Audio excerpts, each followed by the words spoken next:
Ada seorang yang melakukan maksiat, tapi di saat yang sama dia juga berusaha untuk mentaati Allah, beribadah, mencari ilmu. Tapi orang ini berputus asa karena belum bisa meninggalkan maksiatnya. Sedangkan setiap saat selalu berdoa. Adakah salafus soleh yang bisa menjadi ibro atas kejadian ini? Beribadah kepada Allah, ketika kita beribadah itu harus punya roja, bahwasanya kita tidak boleh putus asa dari rahmatnya Allah setiap waktunya. Ada salah satu sahabat yang kemudian memiliki sifat semacam ini. Siapa yang bisa nyebutkan? Saya kasih hadiah Pak, aqua setengah gelas. Siapa sahabat yang tobat balik lagi, tobat balik lagi, tobat balik lagi, tapi akhirnya tobat? Abu Mihjan Pak. Abu Mihjan itu kesukaannya apa? Minum khamr. Minum khamr dicambuk, minum khamr lagi dicambuk, minum khamr lagi dicambuk, minum khamr lagi dicambuk. Bapak tahu sampai kapan akhirnya dia bertobat? Yaitu ketika dia selain minum khamr, kecintaannya kepada jihad itu luar biasa sampai ke ubun-ubun. Itulah Masya Allah ya, preman dulu itu masih senang jihad. Kalau hari ini Masya Allah berilmu aja belum tentu senang jihad.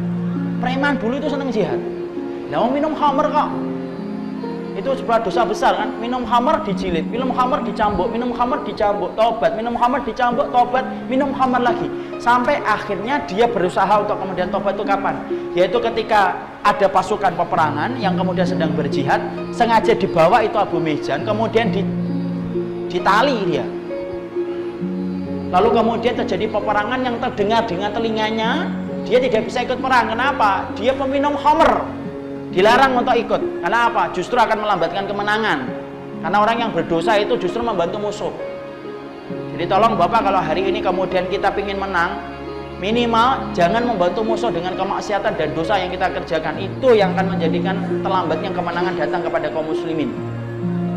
Maka Abu Mihjan ketika saat itu mendengar suara peperangan yang luar biasa dan dia terikat kepada sebuah kayu, nangis Pak. Dia berkata, Masya Allah, gara-gara minuman laknat saya tidak bisa berjihad untuk membela kalimat Allah, hanya mendengar suaranya saja.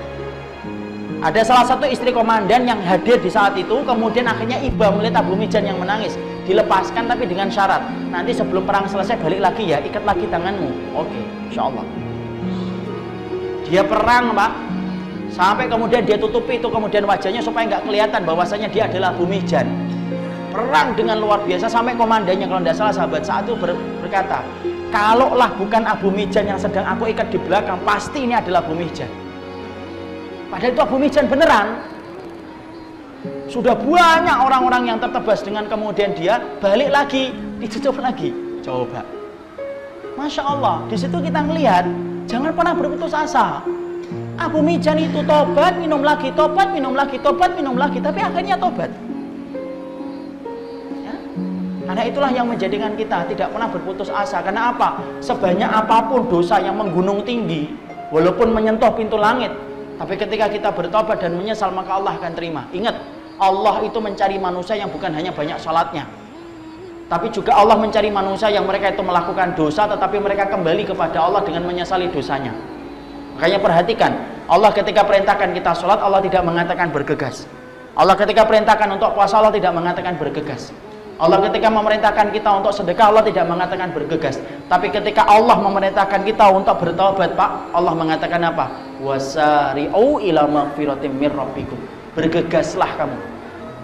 Makanya tahukah kita panah apa yang paling disenangi oleh iblis? Bukan panah zina. Panah yang paling disenangi iblis itu bukan panah khamr. Panah yang disenangi iblis itu bukan panah membunuh. Tapi panah yang paling disenangi iblis adalah panah taswif. Apa itu taswif? Takjilu taubah. Orang itu melambatkan taubat. Dan selalu berkata, besok taubatnya kalau sudah punya anak satu. Besok taubatnya kalau sudah kemudian pensiun. Besok taubatnya kalau sudah tidak punya uang.